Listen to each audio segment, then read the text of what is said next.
All right, Joey, let's get into our six-pack of questions for the 11 a.m. kickoff at Wrigley Field. It's going to be 25 degrees was the last I checked, with about 10 Is to this 15 an open mile air an hour. press box? We hope not. Oh, good It's an God. old press box. I know that. My first time covering a game at Wrigley, so I'm excited about that. But it is going to be chilly. They've gotten great weather all season. Like the worst games have been the last couple of weeks, like 50 degrees and a little windy. This is going to be a little bit different. This is full blown winter in Chicago. But before we get to that, Joey, it is voting season for all Big Ten. I got my ballot this week. So question number one in our six-pack of questions for Illinois against Northwestern: which Illini have the best all Big Ten cases? So go ahead, Joe. We're going first team through honorable mention, right? Or are we just going Yeah. first through? Do you want to go first through third? Just because honorable mention, I mean, that's a much longer list. You want to go 1 through 3 teams? That's probably the best way to do it. Yeah, go ahead. So first team, who you got? Pat Bryant, I feel like, here's the thing. They're going to force feed Pat Bryant on Saturday. I have no doubt in my mind. They know what 11 is. They know that push to 11. They're going to force feed Pat Bryant. He's going to have yards. Which for people who don't know, 11 receiving touchdowns in a season would be the single season record. I have no doubt they're going to try to get Pat Bryant that record. And on 11 touchdowns, Jeremiah Smith, congratulations, you're a first-team All-Big Ten freshman wide receiver in the Big Ten. But who's number 2? Who's the other first-team wide receiver? You and I have had a lot of discussions about this. Pat Bryant's very much in that conversation, and double-digit touchdowns is going to certainly help his case. Ty Felton at Maryland is the other guy. I think that's the battle right there. I mean, Igbuka doesn't have the numbers. He's got touchdowns. Has been out. Yeah, Tez Johnson has been out. So, listen, Pat Bryant's number 2 in receiving yards in the Big Ten. He's got a chance to get to 1,000 if he gets, 83 in this game. He's tied for first in the Big Ten in receiving touchdowns. He's number 1 in yards per reception. And Ty Felton's a good receiver, but he's got like double the receptions and just a little bit more yards. So I think Pat Bryant, with another good performance, and boy, what an end of the season. Over 400 yards in the last 3 games for Pat Bryant. I think he and Hank Beatty are probably the top 2 first-team candidates for Illinois, because Hank is number 1 in punt return average. He doesn't have a touchdown. Some of these other guys, the Iowa kid, Tez Johnson, have a touchdown. But I think if people just go by punt return average, Hank Beatty would be the winner there. I think he's deserving of it. But I would say Pat Bryant has an even better case, I think, than Beatty, and Beatty's got a really good case. Yeah, I think we also have to, like, we talk about, like, Heisman moments, right? When you're watching someone, it's like, oh, that game solidified John Doe as the Heisman winner. I think you talk about when Pat Bryant scores that touchdown at Rutgers, everyone saw that. Voters saw that. Like, that's kind of a first-team all Big Ten moment, and it gets your attention to look at the numbers and be like, oh, right. Yeah, that guy. And as a voter myself, like, I try not to, like, there's offensive tackles who've been great on bad teams, right? But like, they're still competing against the best players in the Big Ten. But if you're going to give an edge, like if it's close, I'm going to give an edge to the guy on the winning team. Like Jeremiah Smith might not have the numbers Ty Felton does, but I've seen Jeremiah Smith take over big games and big moments, and he plays for one of the best teams in the country. So he's going to be up there. Pat Bryant's going to be a first teamer for me because he's been such an impact on winning. Ty Felton is a great player, but he's just not on a winning team. So when you make those little differences, I think that's got to matter, and I think that should help Pat Bryant's case. Yeah, I'm right there with you. I don't know that there's another guy. I thought if Gabe Akis would have had a big game at Rutgers, and I expect him to have some really good opportunity at Northwestern, he could have been a guy who would have been in that conversation. I won't steal your thunder on the stand you're taking to differentiate on the defensive line, but I think that's a really big deal. And as you get into 18 teams in the Big Ten and the way football is evolving, I think that needs to be revisited from interior linemen to edge linemen. Those 2 things need to be a little more clear. But I don't know that there's another first teamer in my brain that's sitting on this team right now. I think Gabe has a case. He's top 5 in sacks. He's number 2 in pressures. He's number 1 in forced fumbles. I think if he has a great game against Northwestern, like if he has a 2 or 3 sack game, Joey, maybe he helps that. He's just got a lot of good competition. His help is that the Big Ten does not differentiate between edges and defensive linemen. I myself am going to do that. I'm going to have 6 defensive linemen, interior, 6 edges. But Abdul Carter's really, really good, right? The kid from Oregon, I can't pronounce his name right now, but he's having a hell of an end of the season. Jack Sawyer, like there's really good edge players, and of course you got Mason Graham and Derek Harmon, who might be the top 2 defensive player of the year's candidates, along with Jay Higgins, the linebacker at Iowa. So I think it could be hard to get first team. I think he deserves consideration. But when it comes to second team, I think Gabe Akis, even Xavier Scott first team. I know he hasn't put up the big numbers here recently, but he's seventh pro football focus grade among Big Ten DBs. He's got 3 interceptions, which is 5th. He's got a pick 6 against Kansas. It just feels like if he had 1 or 2 more interceptions, he'd be a great case for first team. He's just been quiet when it comes to that. And that's why that Rutgers pick was so close. If he can have a strong performance against Northwestern, maybe he helps his case, because Will Johnson being hurt, he still had a heck of a year with only 5 games, but it's kind of more of an open cornerback battle right now. So I think Gabe and Xavier Scott are probably those next guys. Yeah, I would agree with that. I just don't know if we talk enough about how highly thought of Xavier Scott is around college football. He's really good.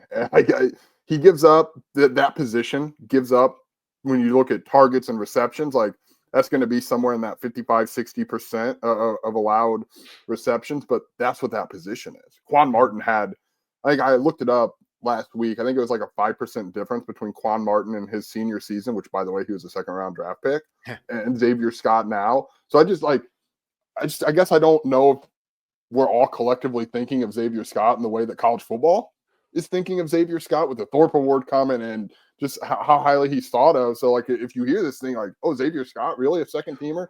Yeah, he's really, really well thought of. And he was awesome. He was awesome against Minnesota. If he stays in that Minnesota game, they might win it, right? Because Daniel Jackson was shut down in that first half. Rutgers, I thought he was great. Gave up the 1 play, but I love that he went for the interception at that moment. So I think he's been really good, even if he hasn't had the interception and pass deflection numbers there. I want to bring up Luke Altmaier.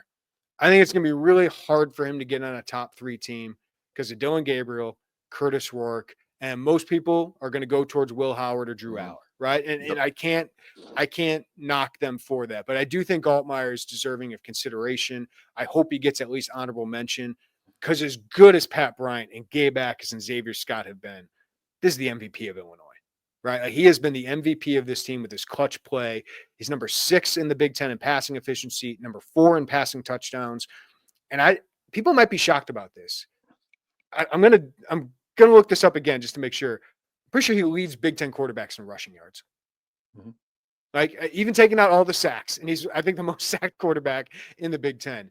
He leads the Big Ten. Like, that element of his game should not go underrated, and especially some of the wins they've had, some of the touchdown drives he's had. Luke Altmaier is not. We talk about it all the time. So it's like, he's not an oak tree back there. No, he's a phenomenal running quarterback, and that adds to his value. So he might find a way onto my 3rd team, to be honest. It's one of the reasons counting sacks as negative rushing yard just pisses me off. Like, because it just, I'm sorry, but it's so dumb. It is so dumb. So, like, it's such an inexact science, but I just take out the negative rushing yard when you're, because I'm assuming like 97% of those are sacks. Yeah. Luke Altmaier is not a guy you see scrambling around back there and like losing. Can I give you the number? 436, isn't it? Yeah, 436 yards gained as a rusher for Luke Altmaier. He's got 194 lost, so most of those are going to be sacks. Josh McCray has 477 yards. So, and Illinois, it's kind of something we haven't talked about enough, Joey. They are a much better rushing team this year. Like, they are averaging 20 more rushing yards per game. Their yards per carry is up, and a big part of that is Luke Altmaier and his ability to run the ball. So they got 3 backs right now, over 300 yards, or Altmaier's not, but if you take out the sacks, with Fagan, Lawfrey, Altmaier, McCray, and then Valentine is at 193 too. So the rushing attack actually has improved, and a big part of that is Altmaier. 100%. I asked Brett Bielema yesterday, how do you balance that? Because inherently, if you're a quarterback who's running, you're going to get hit.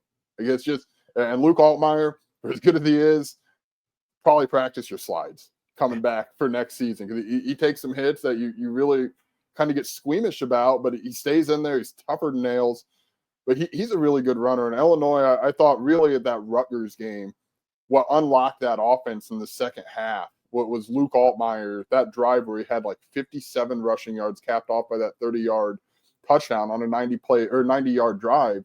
That's what I thought you saw, like, oh, right, that can make this offense different when he's out there running and they're designing runs for him. That sweep play, I understand he didn't get out of bounds, and you could look at that and say, well, you burned a timeout, that you got like 2 or 3 yards. That thing was really close to hitting. Go back and watch how close that was. There's one block on the outside that if you get that, Luke Altmaier's probably got 10, 12, 15 yards on that, and you look at it a lot differently. And Barry Lundy said as much earlier this week.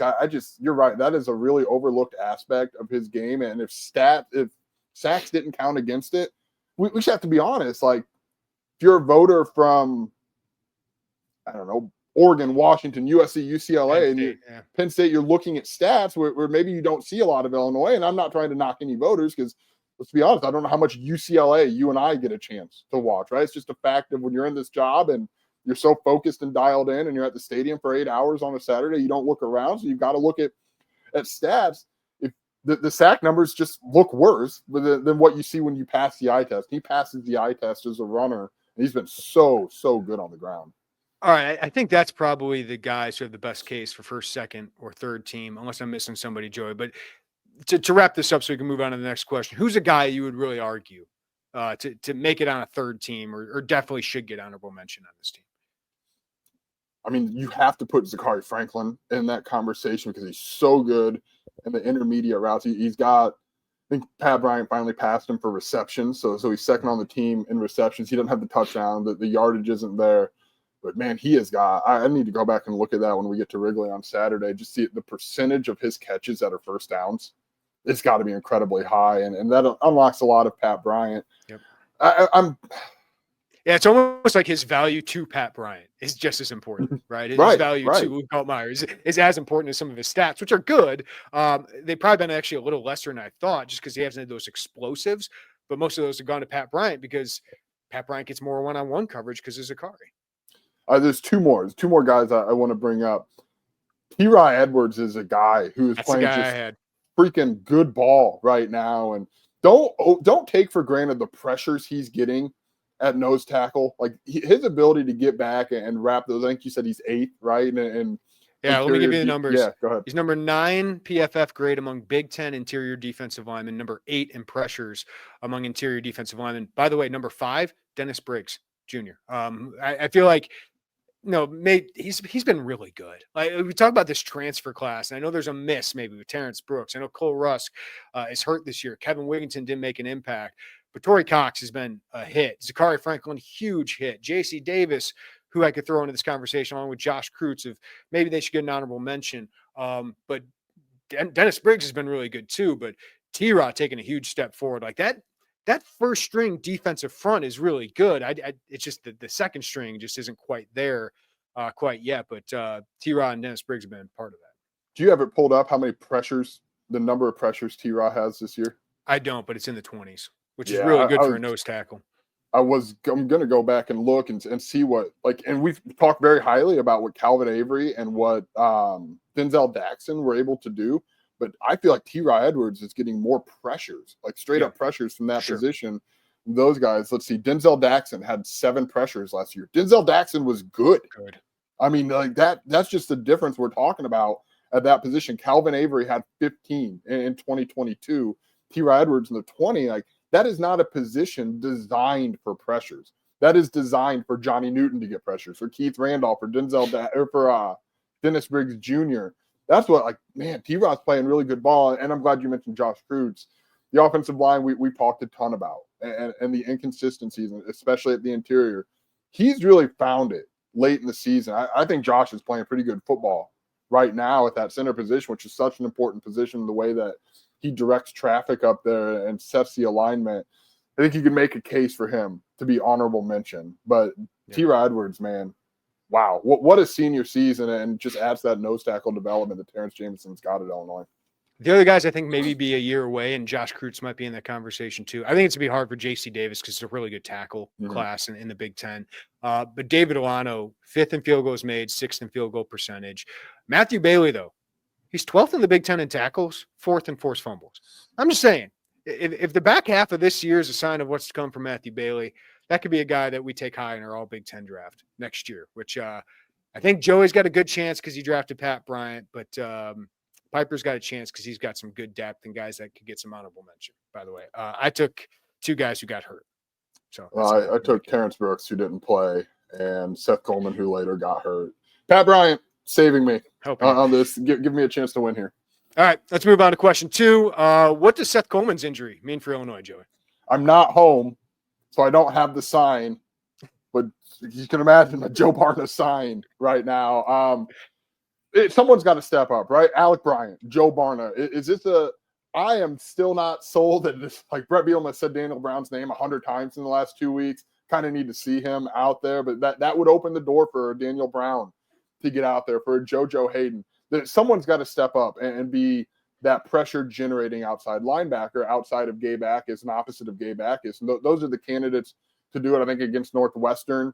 Like, those guys have also got to be really good and contained because Jack Lausch can get out and he can run. So can Alec Bryant do that? I thought Alec Bryant had a tough moment at Rutgers on that 4th and 10. He got very far upfield with open the door for Ethan Kaliakmanis to rush for a first down. But just to explain that, Aaron Henry explained that to you guys, and I think you asked a question, Joey, but he had the D-line had quarterback there. I thought they should have had a spy at that point, but they did want the defensive line to contain the quarterback, and they weren't able to do it. And Alec Bryant got a little aggressive in getting upfield and losing that. Yeah, and if you watch Gabe Akis, if you look on the other side, Gabe Akis is playing a little bit more in.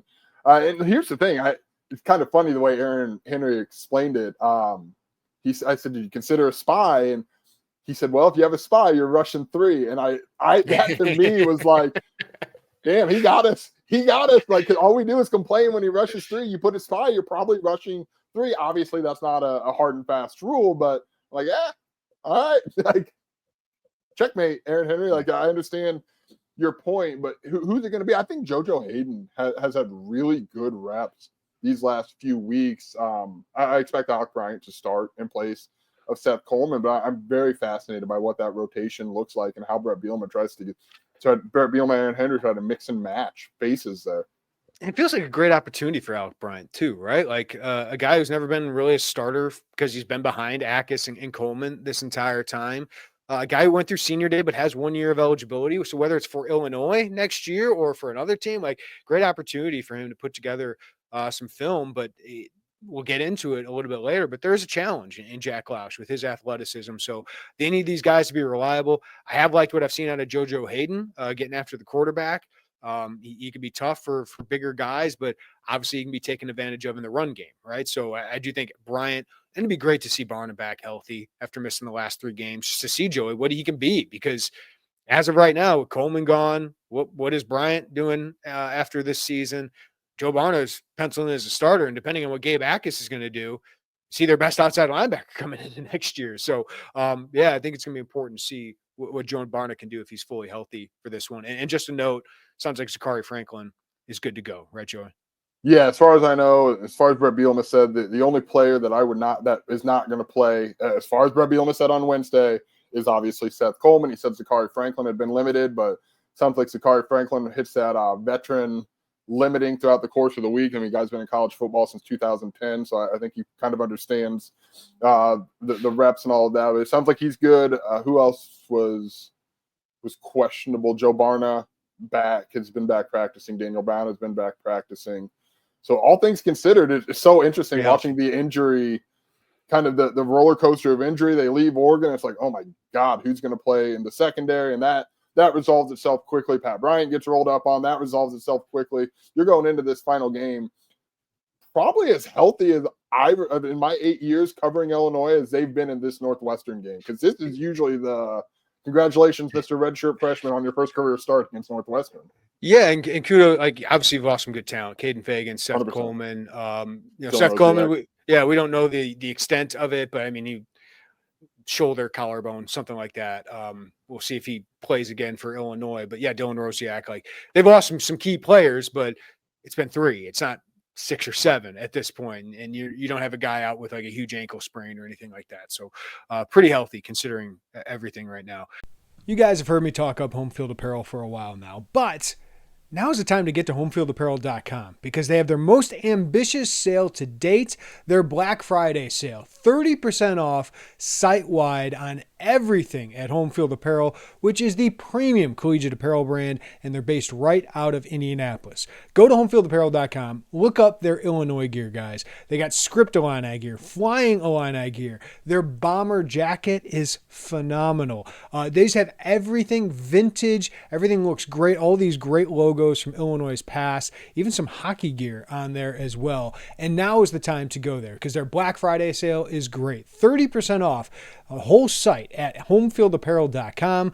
Just use code BFCM24. That's BFCM24 for 30% off site-wide at homefieldapparel.com. If you have an Illini fan in your life that you need a gift for, go to homefieldapparel.com and check out some of the great Illini gear. My personal favorite is the Flying Illini logo. They have a hoodie, they have a t-shirt, and the great things about these shirts, they're great fitting, and they are so comfortable, guys. So go check it out. homefieldapparel.com, 30% off their Black Friday sale. Go to homefieldapparel.com and use coupon code BFCM24, and you get 30% off now through December 3rd at homefieldapparel.com. Number 3, Joey, is Northwestern, the Illini's biggest rival right now. I mean, let's be honest. As of about a year and a half ago, 2 years ago, Purdue would really put this in conversation because of who the head coach is and the history there and the recruiting and the frostiness that's gone back and forth between Illinois and Purdue. I think I don't know that I would say Northwestern really is. I don't know. I'm fascinated to hear your take. I think it would be Purdue just with the storylines. And maybe I'm just like being obsessed with the storylines and missing the bigger picture. No, it's Purdue. It is certainly Purdue right now because of Ryan Walters, because of some close games here the last couple of years. Northwestern is a rival because you are in state and because they have beat you a lot over the last 3 decades, right? Like they have owned this rivalry really until Brett Bielema got here. And let's be honest, they kept you out of a bowl game last year. That wasn't a good Northwestern. Well, they were, I guess, record-wise, but it felt like they were really lucky. But yeah, like they kept you out of a bowl game last year. So it is a rival. I think it matters. You recruit against them a lot. But right now, I think it's Purdue. I do think Illinois fans view Iowa as one, but they're not going to play each other as much moving forward. But I would say Purdue then Northwestern at this point right now. Is there anybody else you would even put in that category in the Big Ten? No, I was actually just going to ask you if you had to pick one non-protected rival to add to Illinois' list, who is it? I think the answer is very clearly Iowa. I think in the future it's going to be Missouri again, right? Because you're going to play them a lot here coming up. And I think Eli Drinkwitz is probably pretty easy for Illini fans not to like. So I think that's going to be spicy. I think it's going to add another rivalry to it. Obviously a very, very tough game on the schedule, but I think Missouri will be in that mix again in a couple of years, but obviously haven't played them in like a decade and a half. Yeah, you're right. That game has some real spicy potential because Brett Bielema is going to say what Brett Bielema thinks. Like for us as a job, it's very fun when Brett Bielema just says what's on his mind, and that riles some people up in the opposing city of where that team's playing. And Eli Drinkwitz is going to rile Illinois fans up. That's got some real fun spice to it. Yeah. All right, number 4. What concerns you about Saturday's game against Northwestern, Joey? I mean, can we just repeat what I said against Rutgers and Jack Lausch's ability to run? He's a guy you want to make him throw the ball. Miles Scott effectively said as much. Keep him in the pocket, make him be a quarterback. We've seen Illinois opponents with quarterbacks who can move be a problem for Illinois and get out and run. And Brett Bielema said, hey, it's as we mentioned, it's going to be cold. That is going to cold, windy. That kind of opens the door for a run type of game. And when he said that, my mind went back to Andrew Marty and that miserable game in Champaign. Like if you can contain him, I feel good about Illinois' chances regardless against Northwestern, but he can make things interesting if he gets out there and he runs and, that contain doesn't work and keeping him in the pocket. That's where things can get hairy for Illinois. So I know I've said that a lot. We talked about this before and I said, man, I feel like I've said this every week, but my concerns haven't been alleviated about quarterbacks who can run, and that is probably right now his better asset. And they design runs for him. They're going to lean into it. Yeah, one of the great things this defense does is they don't allow a lot of big plays. They don't allow a lot of explosive plays, which is what makes that Purdue game just such an outlier. But recently, the last couple games, 4 big plays from Ethan Kaliakmanis were 4 of 9 big plays by Rutgers. Aiden Childs, 3 of his runs were of the 9 big plays that Michigan State had. What's interesting is Illinois did really well against Jalen Daniels in Kansas and keeping him in the pocket. If they can do that with Jack Lausch, they're going to have a lot of success because Jack is not nearly as good of a passer as Aiden Childs or Ethan Kaliakmanis. Not that those guys are, the best in the country or anything like that, but they're competent, good quarterbacks, I think, in the Big Ten. Lausch is the least efficient passer in the Big Ten. He's really loose with the ball, both as a thrower and he fumbles a lot. So if you can contain him, I feel pretty good about it. But the only thing is, it's going to be cold and windy. They haven't dealt with that this year. They're the passing team. So you get a little concerned about that. And the most important thing, I think, is Joey, is mindset. Come out like you have everything to lose with this game, because Illinois has got to be feeling good, with 8 wins. They'll be feeling good about the Citrus Bowl, but Northwestern, this is going to be their Super Bowl. This game matters to them. They're not going to make a bowl game unless the APR thing comes in with them with 5 wins, and they would have to beat Illinois to get there, right? But this Land of Lincoln trophy is going to be the one thing that they can play for. It's a senior class. It's been through some stuff the last couple of years, and David Braun's team usually plays hard, but it's a team that if they get down early, they just don't have the capability offensively, I don't think, to come back. And you force them to trying to play catch up, and I just don't think they're capable. But, if you get down early, they get a little confidence, and you're just not locked in from the start of this game, you could be a little concerned and just take care of the ball. If you take care of the ball, I feel like in an even possession game, you are the far better team. Because Northwestern's just not very good, right? But Illinois can't go into this game thinking they're not very good. Correct. And I think the hat, as cliche as it sounds, over under 99.5 times Brett Bielema has mentioned that this week. I would hammer the over, and we've said it before. That's what he does. That is what Brett Bielema does. It's what Brad Underwood does. You take these little nuggets and you just hit it over and over and over and over and over. And I would imagine that's what they're doing with the hat this week. And I would imagine those Brett Bielema's brought up last year. I thought Barry Lonnie, shout out to Barry Lonnie when he said they outcoached us. They outcoached me last year.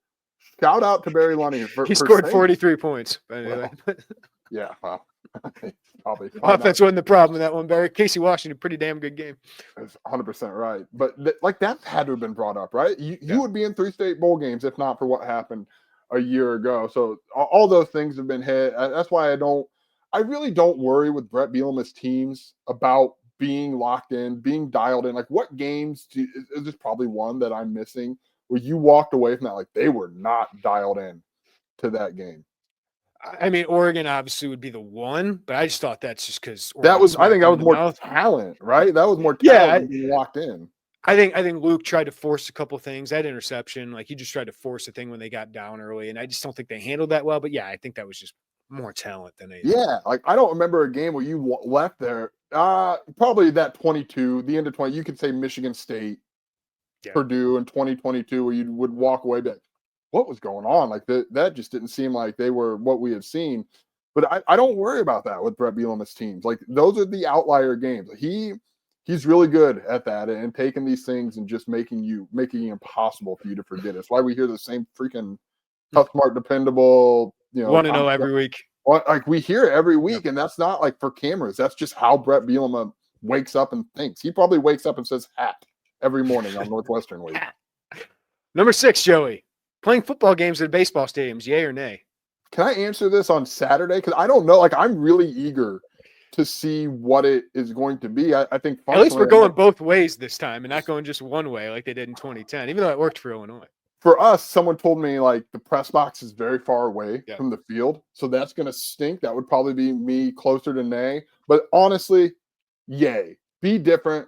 It's cool to do something that's different. I would hope they revisit this. It sounds like they logistically have gotten it figured out. So teams are going both ways. You're not sharing a sideline. All the things that make it that is dumb. I don't like that. Have been eradicated. For this game, I really think I think it's cool because we've seen attendance in Champaign for this game low. We've seen attendance at Ryan Field for this game low. Do something different. Get your fans up there. The only thing that I would say is a Brad Underwood for this week is that it's 11 a.m. This feels like it'd be an Yeah. awesome 2:30 game. Let people get up there, go to Cubby Bear or whatever you do in Wrigley, have a good time and party at Wrigley. But otherwise, yeah, man, be different with a game like this. I'm cool with it like once every decade. Like I think that's cool. I think every year would kind of lose its luster. I also like when Northwestern does it and not Illinois. Like I would rather have that game at home, even if it is without the students there, Joey. You still want that gate receipt. I still think there's something about playing in Champaign. But yeah, if Northwestern wants to do this once every 10 years, maybe they make Illinois do it if they want to agree to that. But I still like the season ticket holders having their games at home. I love that Brad Underwood is bringing more games at home. Sure, they've gotten to the point where they're going to have Alabama up in Chicago next year, but I still like having those games at home. I don't mind doing this once in a while though. I think it's really cool to have the nostalgia factor here. Like if you want to go to Ireland and play a game, once, that's going to be really cool. It's something you'll remember forever. Playing at Wrigley Field every once in a while, something you'll remember forever. I'd rather do it Wrigley than Soldier Field though. Like we did some of those, and I just don't think that was a great atmosphere. Obviously not great teams. I think they do better now, but Wrigley Field certainly is cooler than a Soldier Field game or something like that. Yeah, and we have to be honest. Like I don't know when the next one of these would realistically be because by the time this Northwestern's turn again, it's my understanding their fancy new stadium will be done. I would think they'd be hard pressed to not play as many games as humanly possible at that stadium. They put a lot of money into it. It's a big selling point for them, and I think it's pretty clear in the way we've seen Josh Whitman, Brett Bielema. They're not in the business of giving up home games. You're right. Like that just doesn't feel like something that they really line up to do, especially football. When there's so and especially if your season ticket sales are going to be in the way higher, maybe you get 40,000 plus in the years coming, and you got good single game ticket sales. I just don't think you want to take those games away from home when you're playing really, really well. No, absolutely, and I like the novelty of it. I think it'll be cool, but I reserve the right on Saturday to complain endlessly in the post game podcast about how like awkward it was. But yeah, I probably won't see it for a while. I think it's cool to do now. The timing is right now, other than the game time. Yeah. All right, Joey. Picks to click last week. You had the bold pick of Luke Altmaier.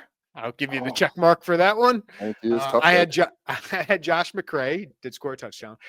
Xavier Scott, good pick, but I think my pick of James Krutz probably won out there. Would you agree? Homer. Sure. Yeah. He honestly led the team in tackles, played good ball. Yeah, I'll give you that one. All right, I'll give you the first pick. You get to pick offense. All right, listen. I know what you're doing. I know what you're doing. I've got to, right? At this point in time, I've got to. This is the bold prediction before the season hits against Northwestern. It's Pat Bryant. I think they're going to feed him for this. I think it's going to be early, often. You have to get 2 touchdowns to win this. Okay? 100%. Yes. He's got to break the record in this game. I think that's going to happen. I think it sets up perfectly for that. I think they recognize that. I think they understand the opportunity ahead for him and his opportunity there. We've basically cycled through the same 3 or 4 players for offensive picks to click for a month, but that's really what the offense is right now, right? Is very much centered around 2 or 3 guys and what they're able to do in terms of production. So I gotta lean into what I've been hammering all year and take Pat Bryant. All right, I'm going to go a little more bold. I'm not going to go Altmaier. I'm not going to go Zachary Franklin. I'm not even going Josh McCray here, Joey. I'm going to go with, I thought of Khalil Valentine because he is close. He's real. You can see it with him, right? Like you see, like, whoa, that's going to be a thing really soon.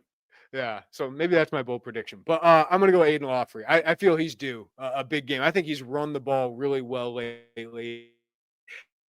They can get him going in that flat, get him a catch or 2. I think he can get a big play against this Northwestern defense. They do have good linebackers, but they're not as quick. They got big physical linebackers. Xander Muller's back, and he's a really good player. But I just feel like they can find a matchup advantage there. And Aiden Lawfrey's showing you some burst. I think he might have a career best running game.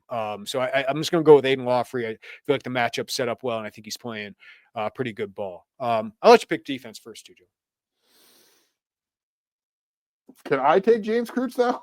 Yeah, sure. I really like the way James Krutz is playing. This is a team that I think they're going to want to run the ball, right? And James Krutz is going to be a big part of slowing that down it seems like just the value of reps for him have allowed things to slow down, and he's not just running around like a madman out there. And like, frankly, he missed some of his gaps and those limited snaps he had before Dylan Rosiak's injury. But I think he's showing why we thought he was an attractive recruit for Illinois to get, even though he didn't have every single offer like we've talked about in winning these Power 5 battles. I think he was probably earmarked to Illinois for a while, given his brother, given the in-state ties. But man, he's playing pretty good football at this moment, and against a team that's going to want to run in a crappy day in Chicago. This feels like James Crude's like 13 tackles and probably a tackle for loss. And maybe he's the guy who Josh Crude's actually said, I said, what do you think of James? How he's playing as a linebacker. Crude's brothers are not the most catty. Yeah. So he said, well, we could use a turnover. I said, okay. He said, I was playing, that's cool. Then he said, I'll just let him talk for that. James Crude's not much of a chatterbox himself.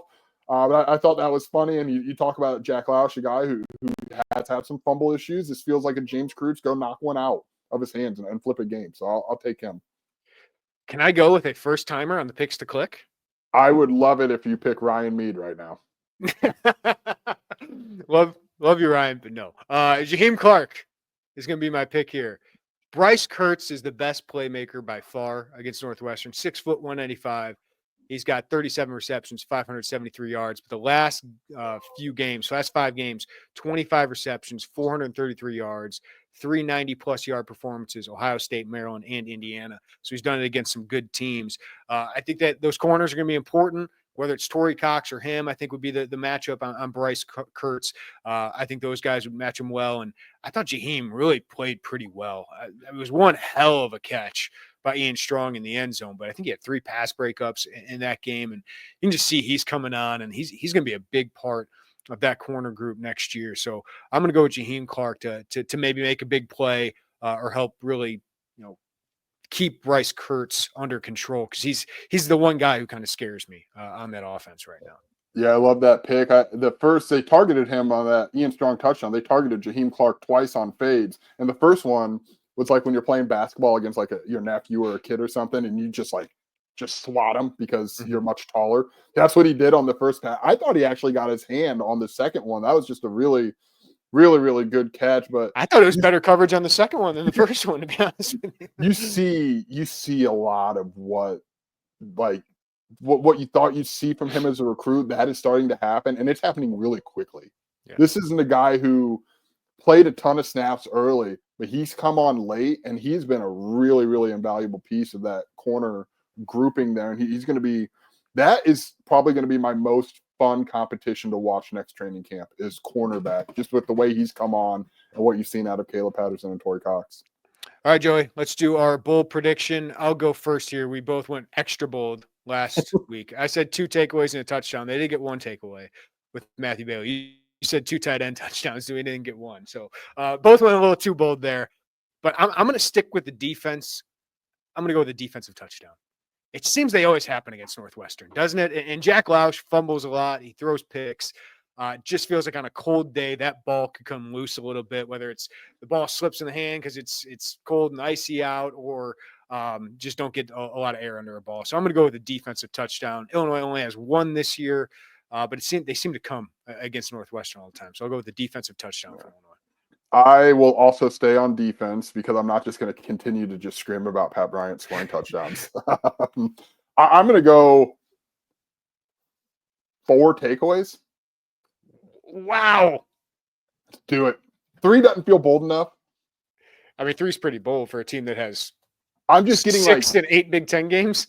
I'm just getting like Sidney Brown 2022 flashbacks where he really shot up probably a round and a half of the draft in that game. Heck, I think before you on to be 2014, Illinois went up there 5-6. Like Tim Beckman felt like he was going to get fired, and they had 5 takeaways. Clayton Fedulum had some and got defensive touchdowns. It just seems like they come against Northwestern. I just feel like they're going to try to punch the hell out of that football and force those there. And then if you contain Lausch as a runner, put one up for a Miles Scott, for a Xavier Scott, for if I could change that, I'd probably go to 3, but just forget it. We're going extra bold on it. Matthew 4. Bailey. That is so Matthew Bailey, yeah. disrespectful. That is so disrespectful to say 4. Pretty Have they even had? Yeah. Can I change that to 3? I feel bad. I feel bad. For a team that has 6 and 8 Big Ten games. Yeah, that was a little too disrespectful. I will say 3, but I feel comfortable in that. Yeah, both of us have a chance to hit that, I think, with this game. So we'll see. Anything else to add, Joey? It's a long podcast on Thanksgiving, so appreciate your time. And Bears already down 10-0 as we end. Are they really? Yeah. I'm glad I'm not watching. So this allowed me to divert my attention for a little bit. No, I got to go get whatever that corn dish is, man. That is my Thanksgiving. That is an elite Thanksgiving meal. You have to roll me out of Thanksgiving, get back to Champagne. Just last thing, big weekend, man. We're going to cover the heck out of this from Normal to Chicago. Braden Trimble, commit obviously in 2025. Priority target JC Anderson 2026, playing for a Class 4A state championship game on Friday for Mount Zion, and then Grant Smith and Morel Forsyth. A freak of a program. Morel Forsyth, it feels like they haven't been to a state championship game probably since 2018, I think was the last one. But they're like in every one of them, and they're perpetually in the semifinals. Big chance for Josh Joseph, Morel Forsyth, Grant Smith to go out as a state champion. I'm excited to go see him at Redbird or whatever I don't know what the arena or the Hancock, stadium is called. Is that what it's called? Yeah. Yes, it's called Put It Back in Champaign or Northern Illinois, because Illinois State's losing playoff games for this, or not hosting playoff games for this. That's weird. Yeah, well, Illinois Northwestern game gets in the way now with the Big Ten schedule, but yeah, would have been nice to keep it Champaign. But here we are. Thank you to everybody on this Thanksgiving Day. We got to express our gratitude for all you guys for supporting us, whether you just watch on YouTube. We appreciate that when you like, subscribe, comment below. That helps us a lot. Listen on the podcast, whether Spotify or Apple. We appreciate you guys. But most importantly to our VIP members, 5,000 plus strong. And you guys allow us to go across the country. So I can be in Kansas City for a couple of days, or we can both be up in Northwestern, and Derek can go to Alabama last week. So we want to cover your programs the way we want to cover them and the way we want our teams to be covered. So you guys supporting us in whatever way you can is really important. And if you're not a VIP member, now is the time to sign up. It's 75% off. That's more than $90 of savings for your first year. So if you're not a member of the VIP side of things, it's a great time to sign up. It's $26 for the entire year, just a couple, 2 cents a day or something like that. So it's a great time to sign up. But we appreciate you guys for supporting us and allowing us to do what we do. That is for sure. But for Joey Wagner, I'm Jeremy Werner. Thank you for listening to the Illini Inquirer podcast. Have a great day. Take care of each other. We'll talk to you next time right here on the Illini Inquirer podcast.